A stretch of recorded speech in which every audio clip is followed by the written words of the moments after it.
This conference will now be recorded. Okay, welcome everyone to our final LSP online teaching session focused on leadership and management. Thank you for joining us. So it's a real privilege to have Dr. Robert Klaber, or Bob as he's otherwise known for all of us, here joining us today. He is not only a consultant pediatrician, but director of strategy, research and innovation at Imperial, and also founder and mentor within the London School of Peas and the LME evening seminar program. He has so much experience to share. So we're really excited to hear your leadership insights during the COVID time. As I said, I'll man the chat box, and whenever you're happy to take comments, I'll just let you know what's going on there, and I'll just hand it over to you. Perfect. Thanks very much, Tesha. Now, I've tried to share screen, but it seems like it's sort of doing a bit of a funny pause thing. So I'm assuming that you can't see that. No, I can't see it at the moment. Okay, fine. Don't worry about it. We'll just we'll improvise, and I will. What I'll do, I've kept. This is the joy of keeping things really. So I'm just going to stick in to the chat box. That is the first thing. So essentially this is the sort of slide one that I just want to talk about. So I'm going to talk for about 10 minutes or so, 10-15 minutes, and then I'm going to get you guys to do some thinking and some reflecting, and I've got some slightly wacky ways of doing that as well. And I'm seeing that abjectly every single person has refused to put on their camera, but I don't know, I won't take offense at that. There's a prize, maybe even cash for the first people to do that. So thanks for your really warm welcome. Yay, well, listen, these are like lovely old friends of mine who are hiding behind initials. Now it all comes out. Thank you. Well done, everyone. So I'm one of the general paediatricians based at St Mary's. I've been a consultant here for quite a long time now, about 11 years, and very much think of myself as sort of mid career of 20 odd years, 21 years of being a doctor. Probably got another 20, 30, 40 years ahead. Who knows when we're all allowed to retire.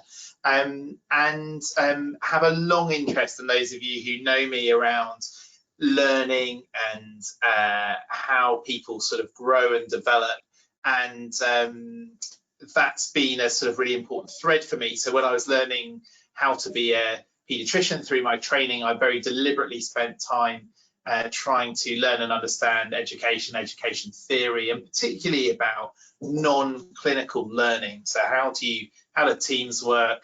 How do you develop as a leader yourself? Did a lot of stuff around leadership development, and I guess that's really relevant to you guys on this sort of course and program, but also thinking about my work and journey to date.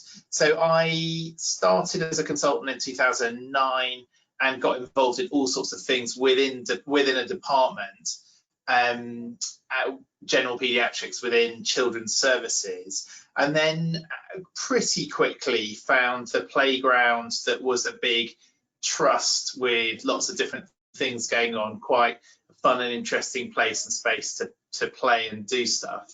And fairly quickly I got involved in doing some sort of wider trust-wide stuff, sort of a bit outside paediatrics, doing a lot of work around quality improvement. And then about 5 years ago I was asked to set up a new program with a fantastic ambitious aim to create a culture of continuous improvement. So I had great fun going to our board with this plan, which I told them would be a 20-year plan, and they'd never heard anybody give them a plan that was more than about 12 months. It was quite a magical moment as I just looked around and kept silent and had a very serious look on my face, and they looked at me and went, gosh, yeah, you are serious. And I was, in a way, we'll be around to see that through, hopefully. So, aiming sort of big and far and wide was an important part of that. And then about 2 years ago, I sort of slightly stumbled into being the deputy medical director. So our deputy medical director left to go on to be a medical director down in Bristol. And I sort of took on that role. And interesting, I have no real desire to be a medical director. It's not the right sort of role for me. It's sort of, I can see why that might be of interest to some people. It doesn't wildly interest me, but within the deputy medical director role, I did a lot of strategy work. I did a lot of so innovation work. And I think probably based on the back of that, about a year ago, Tim, who is our chief executive, decided that he wanted to sort of formalize a role in our executive team to really focus on having a director who's focused on strategy, having a director who's focused on innovation, and also to sort of really beef up how we thought about research. So I have this fantastic role that I've been doing since October, although I've done a sort of formally started in October, but I've probably really sort of been doing quite a lot of the work for the last year around strategy, research, innovation, improvement.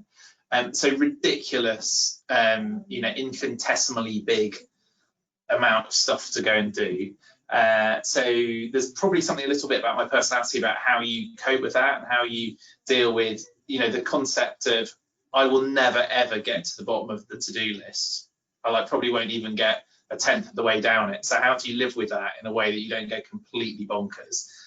Is perhaps an interesting bit. And so there's horses for, those of you who've done Myers-Briggs personality assessment, the E, anyone who knows it is obvious, it's far too noisy, Tesh will be pressing the mute button quickly. But the other bit is N, and that sort of big, wide picture, which that's where my preference is. I love that. I enjoy that sense of sort of thinking big and wide and the curiosity around it.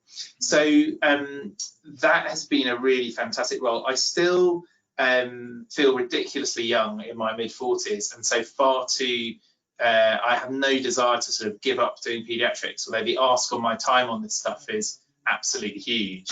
So I've tried to find a sort of sensible balance, but I think that piece is really difficult to try and get right. I do 3 bits of clinical work at the moment. So I'm on our on-call rota. So up until last summer, I did the same amount of on-call as anybody else. So I did the same number of attending weeks as a full-time paediatrician.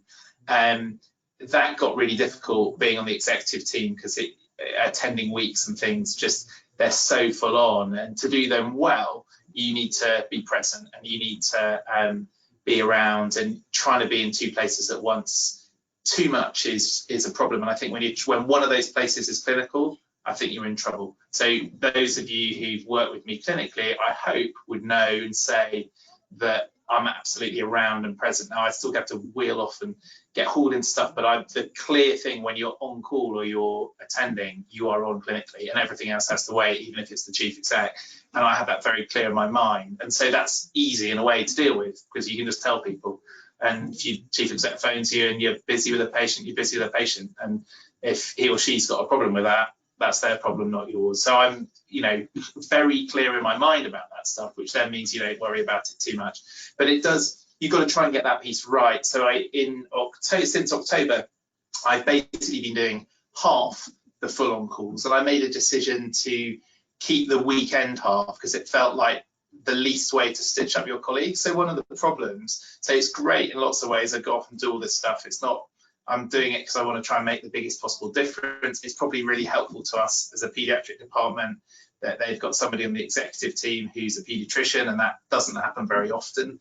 And in big places like Imperial, children can get forgotten because it's quite small. So I make sure that they don't, and that's really helpful for us and for child health. But it means I'm around a lot less in the department. So how do you stay present, and how do you is a source of worry in a not worry so much that I stop, but it's something I think about a lot. I worry about in terms of trying to be insightful about it. So one little important detail for me was to say to my team, I still want to, if I'm going to do, I'll do the same number of attending cycles, but instead of doing the full week, I do Thursday till Monday. So that meant I do more at the weekends. It actually works for me because I have a heck of a lot of week time executive stuff to do, and hopefully it means that we're not asking my colleagues to do any more weekends than they were already. So little things like that. So that's one bit.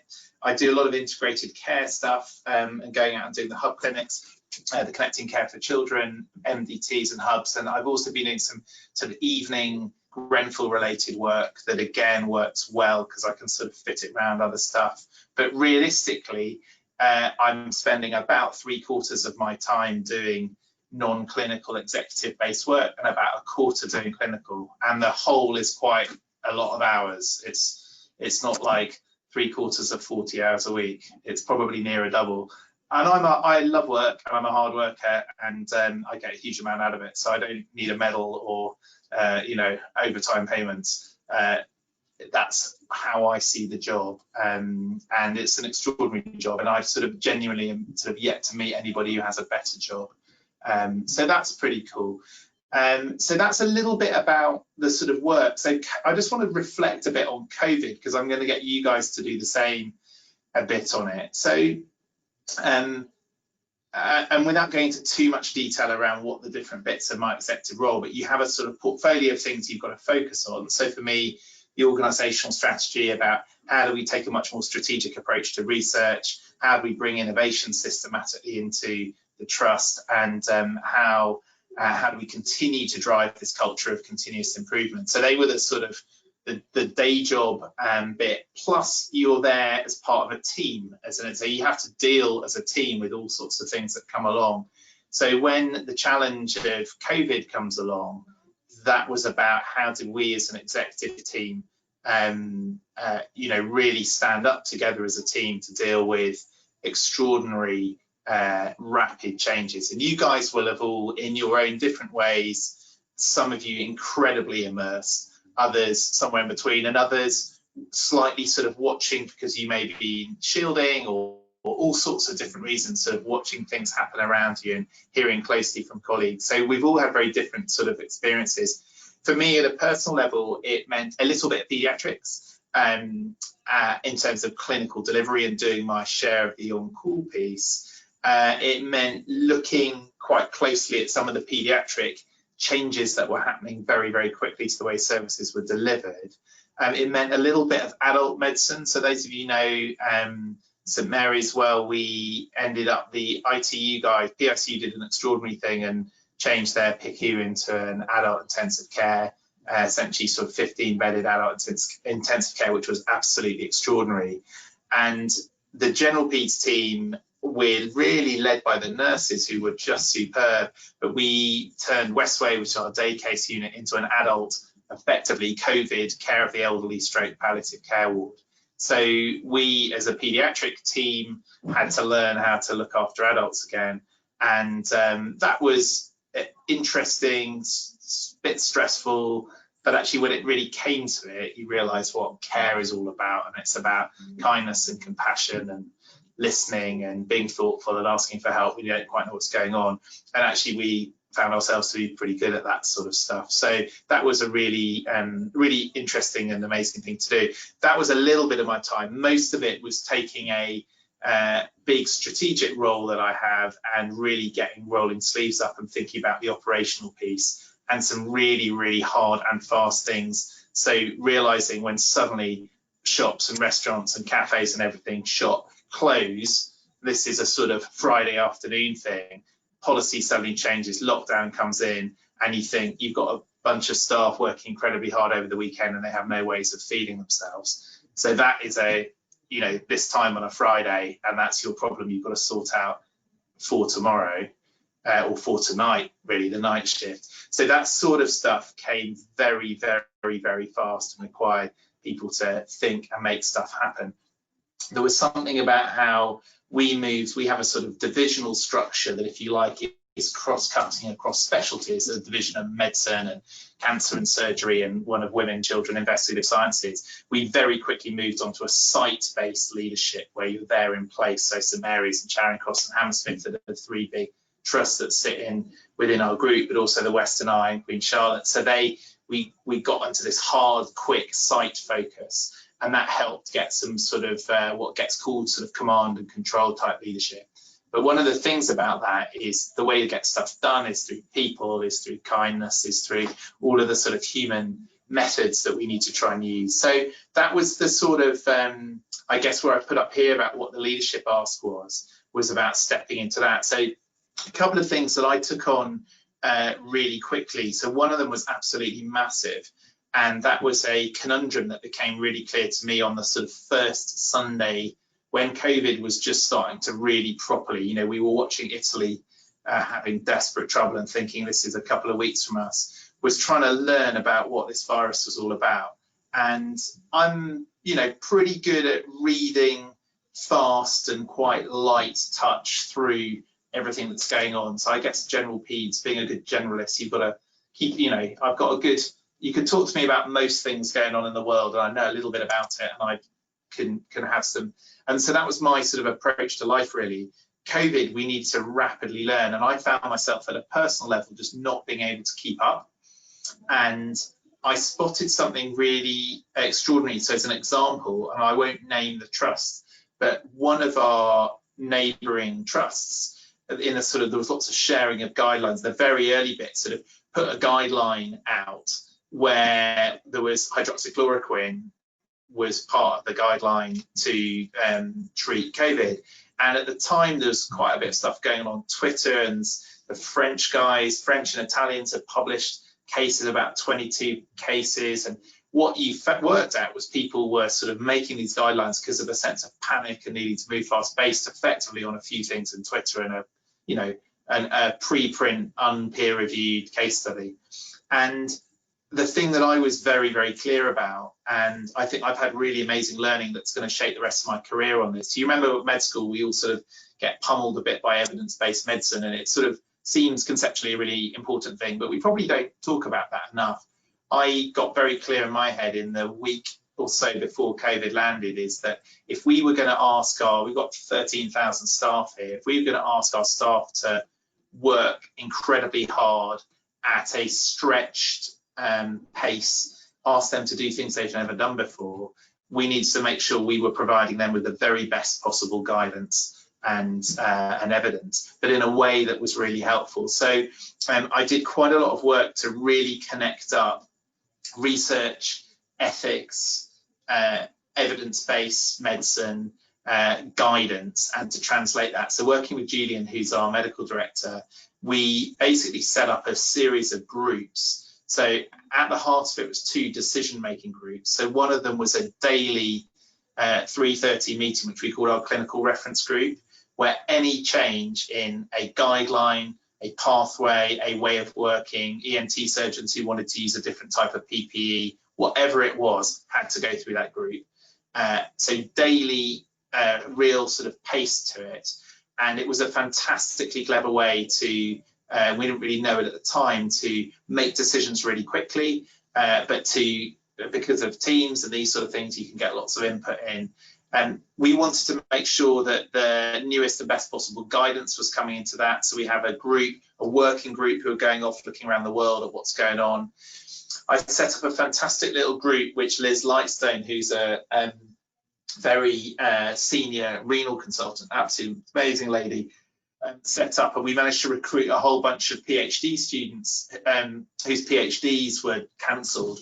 And these are non-clinical people who became a group of critical reviewers. So this group we can submit a question to, and they will go, and within about 72 to 96 hour turnaround, so 3 to 5 day turnaround, we'll go and do not quite a systematic review, but as near to as rapid review of what the evidence is showing. So the current one that they're going to send back to me tonight, so I haven't seen the outcome, is ask the question of what's the evidence for measuring temperature as people come into a hospital?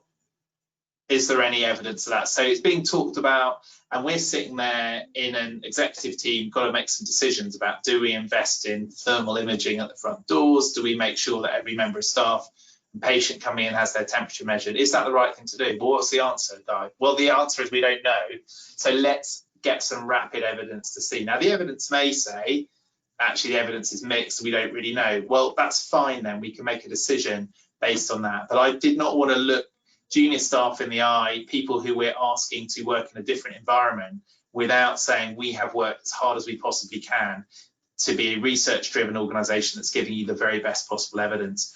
So that's been really important. The research side of things has been amazing here, and we've done an extraordinary amount. And in the children's bit, whether it's the work that sort of Mike Levine and Jethro and Liz Whitaker have done alongside colleagues at Evelina and Gosh around PIMS, and you will have probably watched that story quite closely around the sort of paediatric inflammatory syndrome. there's been a huge amount going on in the adult world and extraordinary things. We're very, very involved in a lot of the antibody work, very involved in vaccine work, both the Oxford trial and setting up our own vaccine trials. We've got staff much more involved in research. There's a huge amount going on there, and that's a privilege of working at an organisation. We're sort of paired up with a world-leading university, and historically we've just not made as much out of that partnership as possible. So a key part of my role is to strengthen that partnership, and it's been a really amazing 3-4 months. Imperial College has got a faculty of medicine, a faculty of engineering, and a faculty of sort of computer sciences. And if you think about, we've historically had a great relationship with the medical lot, but we've just not, particularly with the engineers and the chemists and the computer scientists. So we've been doing loads more with them, and that's been really exciting. And I think something that will really continue.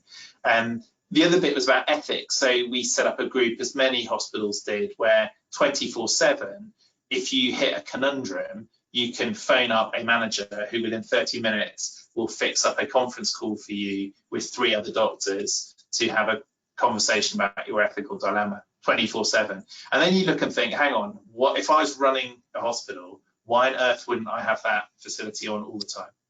Well, of course you would. It's totally obvious, but we've never, got ourselves around to doing that. So things like that will need to evolve, and will need to sort of stay.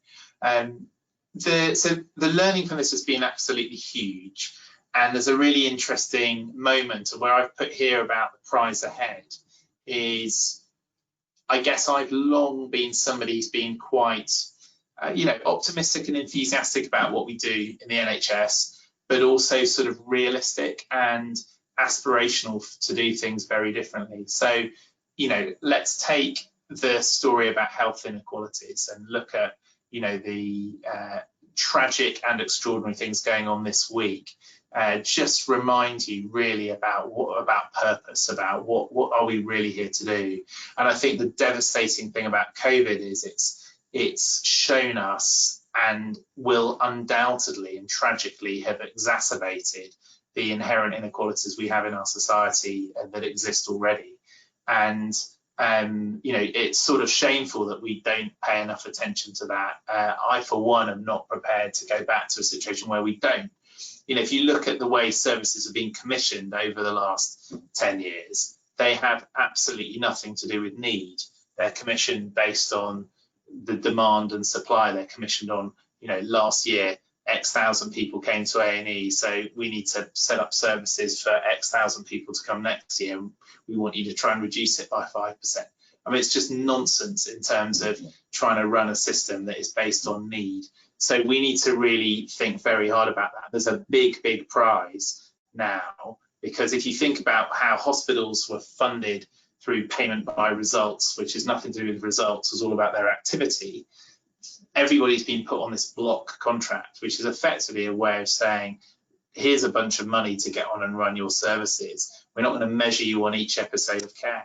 So the key thing that people like me are pushing very hard for is that we stay thinking about how's our collective ask to look after a population. So for me, sitting in the trust, we've got 2.5 million people who live in northwest London, and there's all sorts of health inequalities. Our ask has to be, how do we play our part in improving that, in improving the health and well-being of our population? So we've got a thing called the National Health Service that's got very little to do with health. I think it's a very good national, what I call sort of national illness mending service. It tackles illness and injury, and does a really pretty good job of sorting out our ability to prevent health issues, our ability to promote well-being. Really not good enough. And when you look at how the Scandinavians have gone about things, that's really different. So I think if we're clever, COVID could blow a whole load of that stuff open in a really interesting way. So be deliberate and harvest. What on earth am I talking about here? Well, one of my lovely friends is an extraordinary guy called Pal Matheson, who is the chief executive of the major healthcare provider in Iceland. So he runs the biggest hospital in Iceland, which is in Reykjavik. I think from what I can see, it's the only hospital in Iceland. He has two, as a by the by, it's just as, you know, you suddenly find yourself running healthcare in Iceland. He has two extensions to his role there. So you think, yeah, you know, I could do that. Iceland's got a population of about 350,000, run a hospital for 350,000 people. I look at that and think, I could do that. And then you hear also, so one of the problems he has is he has 11 million people a year. Well, not at the moment. There's 11 million people a year fly over Iceland. So a lot of the transatlantic flights go over there. If somebody has a wobble on a plane or a heart attack or something like that, they land in Iceland, classically.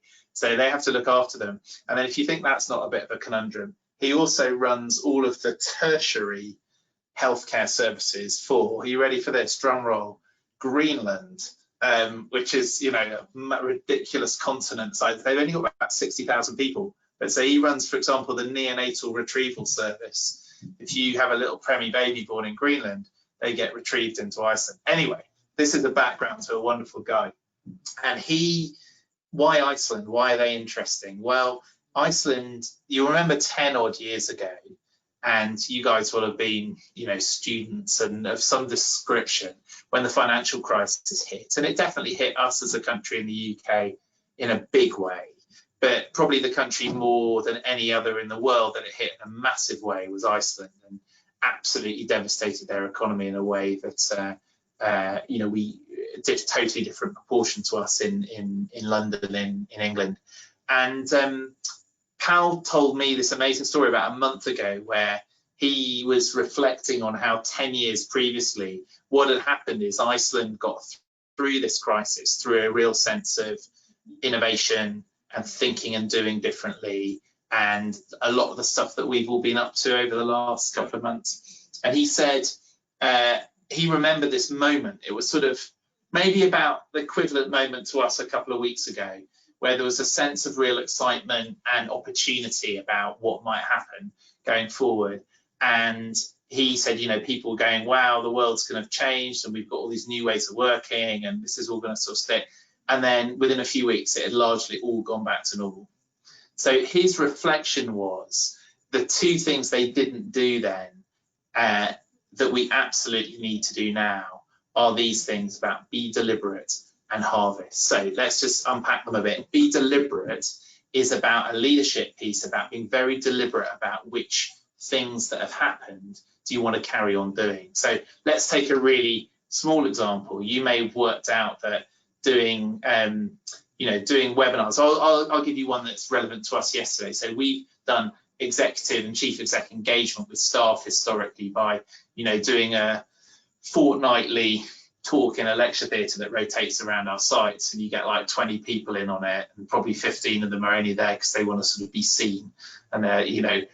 And then we now do Teams-based webinars on a fortnightly basis, get about 1,000 people on them. All sorts of really interesting questions, the depth of the conversation, whether it's around George Floyd, whether it's around issues about PPE, whether it's about people feeling unsafe traveling to work or whatever, are just so real and human, and stuff that none of us have good answers for, but are jolly well things that leaders need to be talking about and thinking about and listening to people about. So that would be an example of something we need to be very deliberate about, how that becomes a new way of working. So be deliberate about changes you want to make. And the second bit is about harvesting. And that's a sort of good improver's word around harvesting and capturing the things that have worked really well. And I think that's something for all of you. Think really hard and capture and write up and reflect on and describe them of things that really, really help. So part of my privilege of coming and talking to you and talking about the efforts around the research, evidence, ethics, innovation sort of piece is that helps me to sort of harvest what was it. You know, this is a reflective moment for me to be able to think about that, and this will help me cement some of the sort of changes going forward. So I've got a little exercise and a task for you, which I'm just going to put up in the chat box, which I was going to put up on slides, but it can go in the chat box. So let's check that this works. I've basically got 3 questions, and actually when they used to have numbers on them, but they don't. So they call them 1, 2, and 3. So question number one is, what has COVID changed for our patients, our local citizens and our communities? So that's number one. What has COVID changed for me and my colleagues who work in the NHS?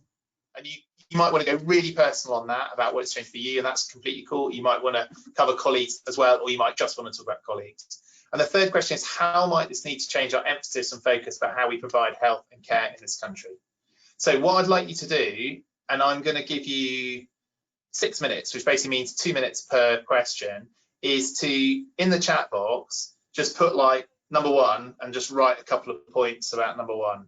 This is not an exam. This is just crowdsourcing ideas. It's also trying to, you guys, one of the problems, particularly at like 3:30 on a Friday, is you guys will be seriously Zoomed or Teams out, total paralysis of this. So this allows you to sort of, get up. So I will put myself on site. I'm going to go and stretch my legs, get a glass of water, and you've got 6 minutes from now. So we'll finish at sort of 3:41, 3:42. Just go for it. And then what I'm going to do after that is get you to have a little read of everything that everyone's put down, and then we'll have a bit of a discussion about some of the themes that come through. Does that sound okay? Sounds good. Okay, perfect. Go for it.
Bob?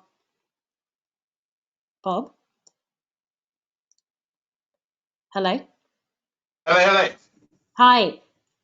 Well, we've got a couple more minutes. Do you mind if I ask a quick question? Yeah, please do. So I was quite interested when you're talking about leadership, clinical leadership across the different divisions, across specialties, and your personality, your leadership personality. Do you have any examples, or were there any interesting learning points from working with clinical leaders in other specialties, for example, or internationally? Yeah, so I guess two quick thoughts on that, and by people by all means listen in, or if just finish off, you've got another minute or two, and we'll come on to that. So I think two bits. I think we just as an observation to a group of paediatricians and paediatric leaders, we've not we do a slightly funny thing in paediatrics. We get a bit stuck in our own little bubble, and there's a load of stuff that they hoodlums who do all the adult stuff can jolly well learn from us about, the whole approach to care. There's a whole load of nonsense and old-fashioned stuff that goes on in adult medicine. So I don't, my passion for paediatrics is only stronger from doing a whole load of stuff into adult medicine as well. But undoubtedly, there's a whole load of stuff we can learn as well. And I think we don't do very well on that, and we get ourselves very stuck in a bubble. So I've absolutely loved working across and learning and leading in different environments. Pediatrics is a brilliant training ground for that, actually, for much, and it's very interesting when you look at the international, you ask that question, you look at the international leaders around healthcare improvement. There's a vastly disproportionate number of pediatricians in it, and also psychiatrists. They're the two groups who just, so pediatrics, whether you take Don Berwick and people like Paul Batowden, who are very involved, a lot of the people who are leaders in Israel have got a strong pediatric. A lot of the Scandinavians who really lead on this stuff are very strong on the ped side. So it's quite interesting that sort of training on it. I think we play up the differences too much. I love some of the sort of the banter that was going on around with lots of pediatric people across the country getting involved in adult medicine through COVID, where the banter was, oh well, they're only big children, as in talking about these adults. It's a sort of play on words of the they're only little adults. But so I think, of course, the physiology and the needs of children is different to adults. But I think at our peril we play out. We've not played a very good game at that. We don't do enough for children in our society. And I think the healthcare bit, the NHS probably doesn't pay as much attention as should, but I partly think the leadership and the tactics have been a bit sort of whinging from the side rather than coming and playing a part in the whole. And I think, and you guys will know people like my great mate Claire Lima, who I suspect people at Mando, who you heard from earlier in the week. I think all of us would say there's a tactical leadership piece about being able to advocate for children and young people, but to do that from a base of wider understanding. So I have to be thoughtful. I'm quite reflective and careful about not banging on about children up at exec level too much. I've got to really, because as soon as you overdo that, you just come across as a sort of one-track pony. That's all you're banging on about. So does that sort of give you a few little insights to? Yeah, absolutely. No, that's great. Thank you. Yeah. Okay, perfect. Listen, so what I suggest we all do, I'm going to do the same, is spend 3 minutes, 3-4 minutes, just having a little read through. And then we've got a small enough group that I think we can just have a little bit of a chat for 10 minutes about some of the themes that come out. And so have a look through. I guess my question is, what jumps out at you? What do you think, well, that's a real theme. That feels like something we really need to think about. So we'll try and pull out 3 or 4 themes for a bit of a chat. So just 2 or 3 minutes to have a little read.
Okay, I'm going to kick off one if that's okay. It jumps out at me, and then because I think it's interesting. There's a sort of some different views about it, but this is about communities and some of the stuff that's been going on. So it's undoubtedly a view that clearly COVID and social distancing and needing to be at home may have reduced in a lot of ways communities and how people have come together. But on the other hand, they've also absolutely driven a sense of community spiritedness and people supporting each other and peer support in a way that's absolutely extraordinary. It's in a city like London that perhaps gets criticised for not being so well.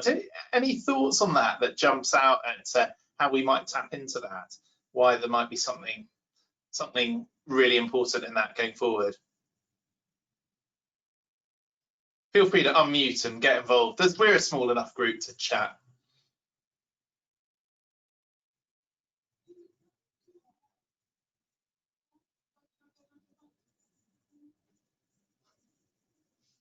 Some of you, come on, 3 or 4 of you have talked about some of this stuff. Who is it? Is it? I don't think Jenna. You were chatting about. I think it was Jenna was chatting about amazing things going on in streets and things like that around, a sense of community support. Can you tell us a bit more about that? I think it was is this the concert that we have weekly on the street? Yeah. Yeah, so I mean, I think people have this feeling that they're all in a bad situation together. So they want to make it better for everyone. So, there's a family that lives quite close to us who just opens their windows, and the children are violin players, and I think the parents are cellists or something. So they just perform weekly to an audience of their street, essentially. So it's something that I've never come across in our communities until sort of COVID came out. And I really thought that was because of the fact that we think that we're in it together and we have to come out of it together, sort of thing. And that feeling wasn't there before. We were quite a bit more individualistic in the way we were living our lives. So but how do we tap into that to take it forward is a difficult one, because I think as life goes back to normal, we're going to become more back to being individualistic again, is my fear. How we can make this happen, to continue to happen, is just maybe promoting how excellent this was, reflecting on it, giving, I guess, the family a source to be able to continue doing this, maybe crowdfunding them, or sourcing something that would help them to give these sorts of concerts continuously. I don't know. Yeah. It's an idea. No? Yeah, great. I love it. Jenna, do you want to come in? Because you talked a bit about, putting weighing up the negatives and positives. Communities have become stronger in some sense. What did you have in mind? I've just to my video camera on, but I'll turn it back up again to spay the toddler running around. I was thinking about the fact that suddenly we're connected by a lot of shared experiences with people that we might not have otherwise shared things with or had that much in common with, and I think that's been really really striking in terms of being able to network with people close by with us or online, and people in our streets or people online that we might not otherwise have connected with beforehand, because we're all going through this together, and we're all struggling with some similar things. Of course, there's lots of differences in terms of people's struggles, but there's a lot that we have in common with one another that we didn't beforehand, and I think that's been really interesting. So there's a leadership behaviour there about finding commonality, and of course what COVID did in a way that has never happened in any of our lives. And people who, unless anyone, if you've lived in a war-torn country, would be an example where, but the Second World War was the last time that this country had that, was a sense of absolute clarity of purpose, the sense of communal purpose. Totally fascinating. When did lockdown happen? It happened about a week before the politicians said anything. So there's a really interesting commentary that actually the politicians are following the people, because the shutters came down about a week before the politicians said they needed to, and indeed the shutters came up and people broke out about a week before the politicians. So there is an absolute narrative that would say that politics follows the mood of the people, which is quite an interesting lens to look at it and think about it. So there is something there about people power. So how when COVID moves on, which we hope it will do, where is our shared sense of purpose? Where's our shared sense of direction? Which in a way is about society and people and humanity and all the reasons really we put our hands up to say we want to have careers in a space that's all about people, that's about care, that's about kindness, that's about compassion. So there's something really interesting, isn't there, about how we tap into that. And I likewise don't have the answers, but I think again, let's listen to our friend Pal up in Iceland. What was his piece was harvest the learning, so capture the stories and the learning and talk about them. And the second bit was be deliberate about what you're going to do forward. So a leadership role is for us to be very deliberate about articulating what is the vision going forward, what is the shared purpose going forward. And I think one of the NHS issues over the last decade, that's not been clear. People have spent a whole load of time talking about the money. So I would slightly rip up, if I'd been the total boss of your leadership program, I would have said to you, don't bother learning about the money piece on it, because it ends up being a bit of a red herring. It's what I call the tail that wags the dog. Now, you can absolutely riposte me and say, well, look, it is important to know, and I know and understand that world pretty well, which is helpful because it means I can pull it apart on things. But you realise that a whole load of this stuff is nonsense. So it's paper money. It's money that goes around in a circle and doesn't make a difference. Which of you, put your name in the chat, which of you went into healthcare because you were interested in money? Absolutely none of you. And indeed, nobody. I'm yet to find anybody. The finance director isn't either. So the finance director is absolutely as passionate as we all are about improving care. So we've had a definite issue in the last decade, a leadership failure in my book across the NHS, is we've talked about the wrong thing. We've not got passionate and clear about what it's all about. And if I'd met 16-year-old yous when we were, you lot would have been 16, I'd have been about, I don't know, 50. But, we would have and said to you, why are you going into healthcare? You'd have been absolutely clear on mission, on purpose, and we've managed to sort of cloud it. So I think there's a very, very key piece for us as we come out of this about absolute clarity of purpose and vision about where we want to get to in the way that coronavirus has collectively focused on. There's not a person in the country who hasn't been focused on thinking about how they can do their part, whether it's for them as an individual or their family or their street, or in our case, for our teams and our patients and our, in my case, our hospitals and our population. That's been our focus. So purpose, mission, absolutely crucial to getting people behind stuff. So really important leadership role is to go and to listen to people, spend time with people, understand where they're at, and then get really, really clear, help people to collectively get behind a vision. The NHS has absolutely messed that up in the last 10 years.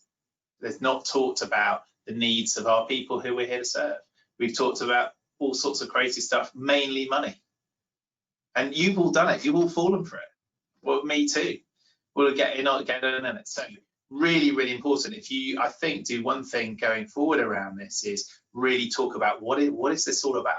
What is the purpose? Why do we invest in a system that's about the health and well-being of people? So really, to me, that's a really important part. And I think we've also got to out that what we've done over the last decade has really failed on that. It's just not been the way. Now, I accept there are political arguments to be made, and how much money we should be spending of our GDP on healthcare. They're valid discussions, but actually that's an enabler for the real mission, which is about care. It's about health. It's about well-being. So listen, really interesting. What else jumped out at you from there? Any surprises from reading through the chat?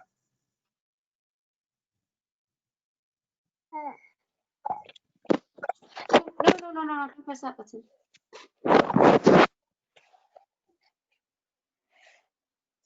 Hello.